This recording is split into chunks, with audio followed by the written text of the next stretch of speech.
To all of you.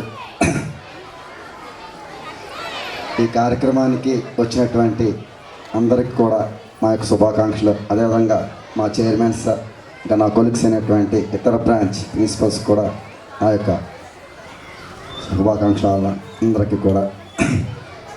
ఇది first కోడూరుతో ప్రారంభమై తర్వాత రెండో బ్రాంచ్గా ఎదిగినటువంటిది గుంటూరులో ఉన్నటువంటి ఎడ్లపాడు బ్రాంచ్.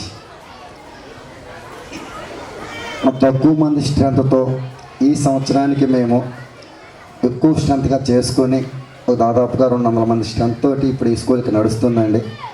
అది మేము 100 మంది విద్యార్థులతో స్టార్ట్ చేసే ఇక్కడ ఈ విద్యా సంస్థ గుంటూరులో 100 మంది విద్యార్థులు 90 మ్యాక్సిమం 90-100 మధ్యలో ఉన్నటువంటి సంస్థతో స్టార్ట్ చేసి ఈ రోజుకు మరి రోల్ 280 ఆ రేంజ్లోకి మేము ఇక్కడ తీసుకొచ్చి ఇందుకు మాకు ఎంత చెప్పడం గర్వకారణంగా ఉంది. ఇక్కడ మాకు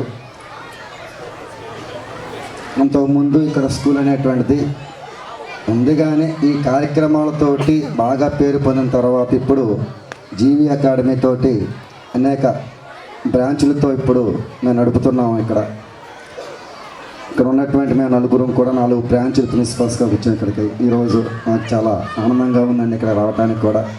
యాక్చువల్గా అయితే నేను రావద్దు అనుకున్నాను, కానీ ఇక్కడికి అంతకుముందు నేను ఎప్పుడు వస్తూ ఉంటాను. లాస్ట్ ఇయర్ 2-3 సార్లు వచ్చాను. ఈ సంవత్సరం ఒక విజిట్ కూడా పర్లేదు ఇక్కడ నాకు. ఈ సంవత్సరం ఇదే ఫస్ట్ టైం ఈ సంవత్సరం రావటం ఇక్కడ. అంతకుముందు వచ్చి ఇక్కడికి వచ్చి చూసుకుంటూ మొత్తం అంతా కూడా వెళ్తూ ఉండేవాళ్ళం కూడా. కానీ ఈరోజు ఈ పిల్లల పెర్ఫార్మెన్స్ కానీ చిన్నపిల్లలు చాలా ముద్దుగా చేస్తున్నారు వాళ్ళంతా కూడా. కానీ ఒకటే మాకు లోటు అనిపించింది ఏంటంటే ఎంకరేజ్మెంట్ లేదు. దాని నుంచి మా మేడం గారు ఎంకరేజ్మెంట్ కావాలి అంటున్నారు, కానీ ఇక్కడ జోష్గా ఉండేటువంటి పేరెంట్స్ కానీ జోష్గా ఉండే పిల్లలు కానీ నాకేం కనబడతలేదు. మరి నాకు జోష్ కావాలి పిల్లలు నేర్చుకున్న దానికి వాళ్ళు ఇక్కడ పెర్ఫార్మెన్స్ చెయ్యాలి అంటే ముందు వాళ్ళకి జోష్ కావాలి. జోష్ లేకపోతే పిల్లలు చేయలేరు. వాళ్ళు ఎంకరేజ్ చేస్తుంటేనే జోష్గా ఉంటుంది పిల్లలకి. లేకపోతే వాళ్ళు ఏమవుతుందంటే వాళ్ళకి కొంచెం నీరసంగా ఉంటారు పిల్లలు ఎప్పుడు కూడా. మాకెవరు క్లాప్స్ కొడతలేదు, ఏం చేయటం అంత చేసినా కదని చెప్పేసాను. కాబట్టి పిల్లలకి ఎంకరేజ్మెంట్గా ఉంటే బాగుంటుందండి. మేము ఇచ్చేటువంటి ఎడ్యుకేషన్ మొత్తం కూడా అది ప్రాక్టికల్గానే ఉంటుంది.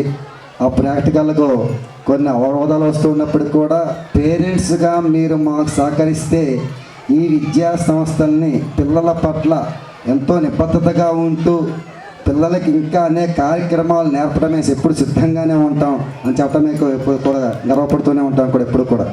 పేరెంట్స్ సహకారం అందాలి మాకు పూర్తిగా. ఇంకా ఇవే కాదు, మేము నైపుణ్యాన్ని కానీ అన్నీ పెడుతున్నాం, కానీ కొంత పేరెంట్స్ సహకారంతో మాకు ఇంకా మీరు పుషప్ ఇస్తే ఇంకా మేము అభివృద్ధిలో తీసుకెళ్తానికి అవకాశం ఉంటుంది. ఇంకా ఇవ్వాలి పుషప్ మాకు బ్యాక్ సైడ్ నుంచి. పేరెంట్ ఇప్పుడు విద్యార్థి లేనిదే ఏ స్కూలు నడవదండి. విద్యార్థి లేనిదే ఏ స్కూలు నడవదు. విద్యార్థే ప్రధానమైన కీలకం. నేను ఉండొచ్చు, చైర్మన్ సార్ ఉండొచ్చు, ఎవరైనా ఉండొచ్చు, కానీ విద్యార్థి లేనిదే స్కూల్ లేదు ఎక్కడ కూడా. ఆ విద్యార్థి తర్వాత ఎవరంటే తల్లిదండ్రులు ప్రధానం. ఇక్కడ విద్యార్థితో పాటు తల్లిదండ్రులు ప్రధానం.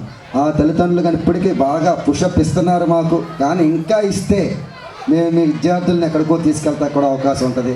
అది ఎడ్యుకేషన్లో కావచ్చు, నైపుణ్యంలో కావచ్చు, ఎక్కడైనా కావచ్చు అండి. అది ముఖ్యంగా ఈ రోజుల్లో ఉన్నటువంటి ఎడ్యుకేషన్లో పిల్లలు చాలా కూడా వాల్యూస్ లేకుండా ఉంటున్నారు. ఆ వాల్యూస్ కూడా మేము ఎప్పుడు కూడా నేర్పడం సిద్ధంగానే ఉంటున్నాం. ఇక్కడ కూడా ఆ వాల్యూస్ నేర్పిన తర్వాత పేరెంట్స్ కూడా ఒకసారి వాళ్ళతో మాట్లాడితే ఈరోజు స్కూల్లో ఏం జరిగింది నాన్న అని ఒక్కసారి పిల్లలతో మాట్లాడితే పిల్లలు మీకు బోలని కబుర్లు చెబుతారు. అక్కడ ఆ కబుర్లు చెప్పినప్పుడు వాళ్ళకు ఉన్నటువంటి బాధలు చెప్తారు, వాళ్ళ సంతోషాలు చెప్తారు, ఏదైనా సబ్జెక్టులు అర్థం కాదని కూడా చెప్తారు. కానీ పేరెంట్స్ అనేటువంటి వారు ఎప్పుడు కూడా నిరంతరం కూడా పిల్లలతో కన్నా మాట్లాడితేనే వాళ్ళ యొక్క భావాలు అర్థమవుతాయి మీకు. ఆ భావాలు అర్థం కావాలంటే మీరు రోజు మాట్లాడాలి.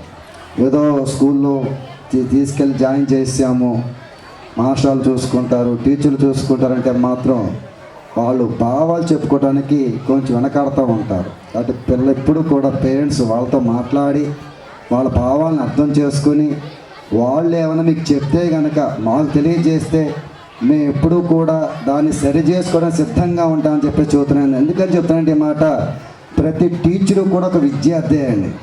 ప్రతి టీచరు కూడా ఒక విద్యార్థి. మేము విద్యార్థిగా ఉంటూనే అవి నేర్చుకుంటూనే పిల్లలకి పాఠాలు చెబుతూ ఉంటాం.